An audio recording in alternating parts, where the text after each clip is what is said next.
Hello friends, నేను శరణ్యాని. ఇవాళ 7 అడుగుల బంధం 8th ఎపిసోడ్లోకి వెళ్ళిపోదాము. పిచ్చి పిచ్చి వేషాలు వేస్తుంది. నేనేమైనా వెళ్ళడానికి బ్యాగ్ సర్దుకున్నానా? నన్ను ప్రేమిస్తున్నా అని వెంటపడేవాడు ఏమైనా కోటేశ్వరుడా? లేచిపోదామంటే భయపడి చస్తాడు. రాజకుమారిలాగా బతికి బయటకు వెళ్ళి అడుక్కుని తినాలి. ఆ సంగతి నాకు తెలిసే పిచ్చిమొహమా. నేనెందుకు వెళ్తాను? కానీ అక్కను బెదిరించి వేరే రకంగా పెళ్ళి ఆగేలా చెయ్యాలనుకుంటే దొంగమొహంది పానకంలో పుడకలా వచ్చిందని మనసులో తిట్టుకుంటూ ఏం చేయాలో అర్థం కాక నిలబడింది గీతిక. ఇంతలో దుర్గమ్మ గారు బయటకు వచ్చారు కర్ర సహాయంతో. మెట్ల పైన ఉన్న అక్క చెల్లెళ్ళను ముగ్గురిని చూసి, ఏం చేస్తున్నారే అర్ధరాత్రి పూట అంకమ్మ శివాలు అంటూ చాలా కోపంగా అరిచింది దుర్గమ్మ.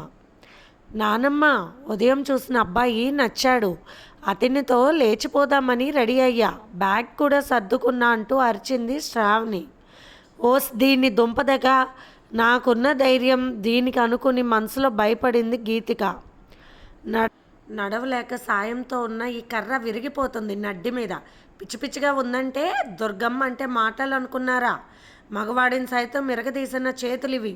పైకి వచ్చానంటే కర్ర విరిగిపోతుందంటూ అరిచింది దుర్గమ్మ. గీతికాకు భయం వేసిపోయింది. అయితే లేచిపోవడం తప్పంటావా అన్నది శ్రావణి అమాయకంగా. తప్పు కాదే, బ్యాగ్ తీసుకుని కిందకి రా, ఈ కర్రతోని తల బద్దలు కొట్టి ఒక గొంత తీసి నేను కప్పెడతా. మీ అయ్యకు అమ్మకు కూడా తెలియకుండా. పరువు అనేది అంత ముఖ్యం మా ఇంటికి.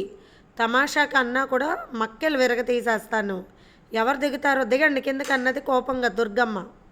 అక్కల్లారా చూడండి, మన నాయనమ్మ మంగమ్మ గారి మనవళ్ళలో భానుమతి బామ్మగారిలాగా భలే మాట్లాడేస్తుంది కదూ.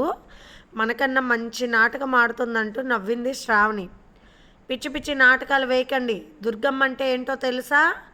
పొరపాటున అలా అడుగు బయట పెట్టిన ఆడదానికి కానీ మగవాడికి కానీ పైసా ఆస్తి కూడా ఇవ్వను. నా ముందే ఇల్లిల్లు బిచ్చమెత్తుకుని తింటున్నా కూడా కరగని బండరాయిని. పరువు కోసం అంత పడి చేస్తా నేను అన్నది దుర్గమ్మ చాలా కోపంగా. ధరణికి చెమటలు పట్టేశాయి. గీతిక వణికిపోయింది. శ్రావణి లోపలే తెగ నవ్వుకుంటుంది. అక్కరా అయితే మనం తర్వాత లేచిపోదాం అన్నది శ్రావణి గీతిక చెవిలో.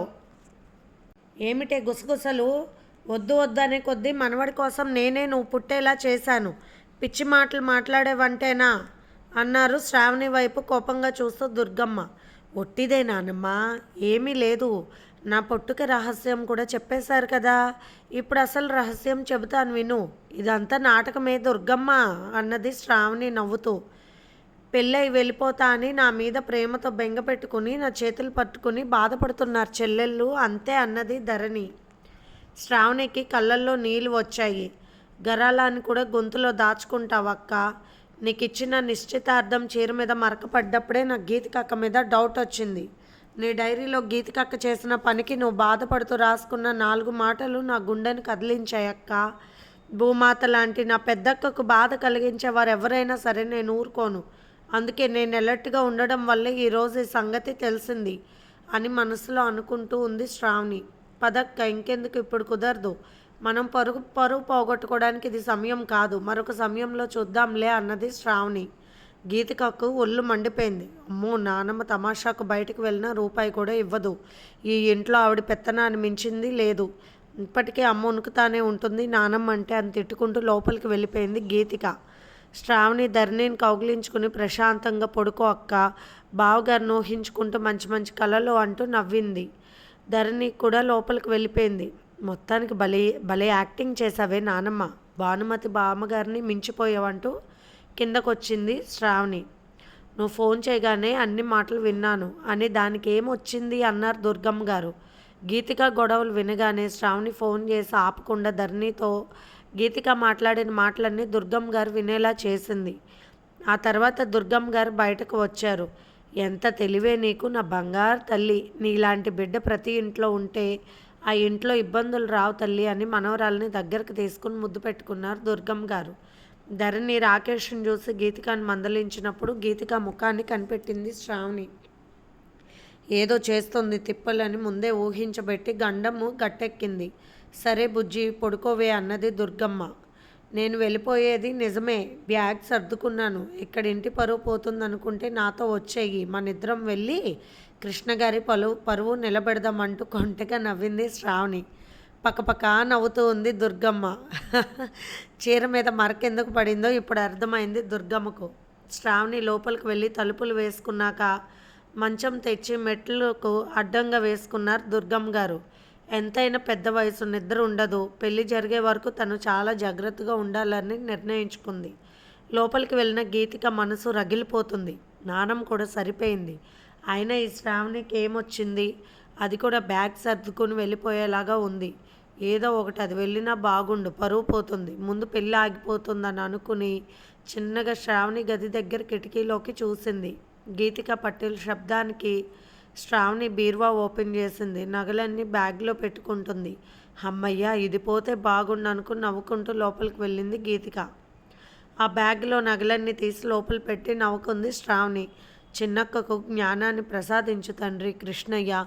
చూస్తున్నావుగా, ఆయన కరెక్ట్ సమయానికి నీ దగ్గరున్న గంట వచ్చి కింద పడటం, ఆ శబ్దానికి నేను లేవడం, బయట జరిగేది వినడం, బయటకు వెళ్ళడం జరిగింది. నువ్వు ఉన్నావురా కృష్ణయ్య, ఎప్పుడూ నాకు తోడుగానే ఉంటావు. అక్క పెళ్లి బాధ్యత నీ మీద పెట్టాను, నీ ఇష్టం మరి అంటూ కృష్ణుడి ముఖం చూసింది శ్రావణి. అలా నవ్వకు, అర్థమైందిలే. నీ బాధ్యత ఉండబట్టే నాకు మెలకువ వచ్చేలా చేశానంటున్నావు కదూ, అర్థమైంది. నిన్ను నమ్మిన వారి జీవితం ఎప్పుడూ ఆనందమయం కృష్ణయ్య. స్వార్థం లేకుండా ఇతరుల కోసం కార్చే 2 కన్నీటి బొట్లు వజ్రాల కన్నా విలువైనది కదా కృష్ణయ్య. నీ భగవద్గీతలోని మాటలు ఒక్కొక్కటి జరిగే జీవిత సత్యాలని. కృష్ణయ్యతో ఇక గోపికలతో నీ అల్లరి నువ్వు చేసుకో, నీ పనులేమి నేను చూడను అంటూ కర్టెన్ వేసింది.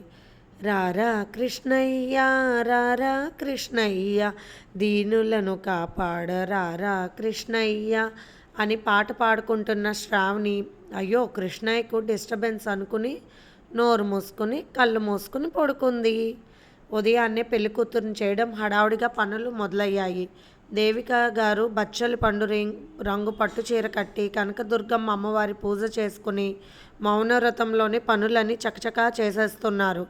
కావలసిన వస్తువులన్నీ ఆనందరావు, రాజా ఇద్దరు లోపలికి తెచ్చి పెడుతున్నారు. ఇల్లంతా కలకల్లాడుతూ ఉంది. మామిడి తోరణాలతో, బంతిపూల మాలలతో, చామంతి పూలతో అందంగా అలంకరిస్తున్నారు.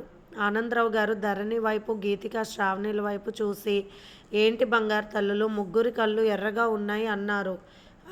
అది కాదు బాబాయ్, బ్యాగ్ అని అనబోయి అక్క వెళ్ళిపోతుందని. నిద్ర లేదు మాకు.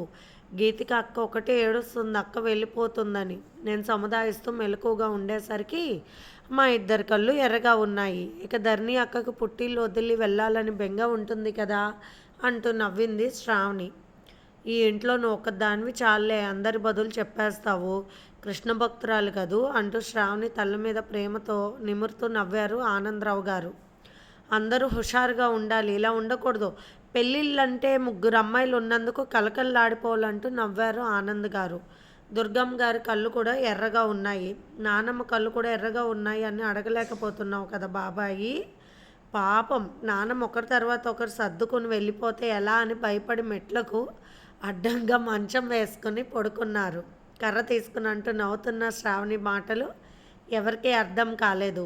అదే బాబాయ్, అక్క వెళ్ళిపోతుంది కదా, లక్ష్మీదేవి వెళ్ళకూడదు, ఆమె వెంట అని కాపలా కాస్తున్నారన్నది శ్రావణి నవ్వుతూ. చిన్ని అక్క, ఇక బాధపడక, అక్క గురించి దిగులు పడుకు, పెళ్ళి సవ్యంగా జరుగుతుంది, ఇది నా మాట కాదు మా కృష్ణయ్య మాట అంటూ నవ్వేసింది గీతిక. నాకు వచ్చే కోపానికి గదిలోకి తీసుకెళ్ళి నిన్ను అనుకుంది మనసులో గీతిక. పారిపోతున్నట్టు నగలు కూడా సర్దుకుంది. మరెందుకో ఇంట్లోనే ఉంది. నానమ్మ మెట్లకు అడ్డం పడుకుందని చెప్తుందిగా, 2 తగిలించి ఉంటుంది నానమ్మ అనుకుంది గీతిక. అవును, 2 తగిలించింది నాకు అంటూ అబ్బా నొప్పి, అమ్మా నొప్పి అంటూ అరిచింది శ్రావణి. ఏమైంది నీకు అన్నారు దేవిక గారు నవ్వుతూ. నానమ్మ దొడ్డకర్రతో 2 వాయించింది నన్ను అన్నది నానమ్మ వైపు చూసి కన్ను కొడుతూ శ్రావణి. అవును, పిచ్చి పిచ్చి కళలు, పిచ్చి వేషాలు వేస్తే నేనే కాలు విరగదీస్తాను. పిచ్చి కళ్ళకైనా అలా 2 దెబ్బలు వేస్తే మంచిదంటూ నవ్వారు దుర్గమ్మ గారు. హలో దుర్గమ్మ, మా నాన్నకు అమ్మ చీర అదిరిపోయింది, మా అమ్మ కన్నా నీ చీరలు చాలా బాగున్నాయి అన్నది శ్రావణి నవ్వుతూ. ఇవి మా ఆయన కొనిచ్చిన చీరలు అన్నారు దుర్గమ్మ వయ్యారంగా. చీరల టేస్ట్ బాగానే ఉంది కానీ నిన్నెలా సెలెక్ట్ చేశాడు అందమైన మా తాత నానమ్మ అంటూ దుర్గమ్మ గారి వైపు చూస్తూ కొంటిగా నవ్వింది శ్రావణి. ఒరే శ్రీను, ఇది చూడరా పెద్ద చిన్న లేకుండా ఎంత మాటైనా అనేస్తుందంటూ పిలిచారు దుర్గమ్మ గారు.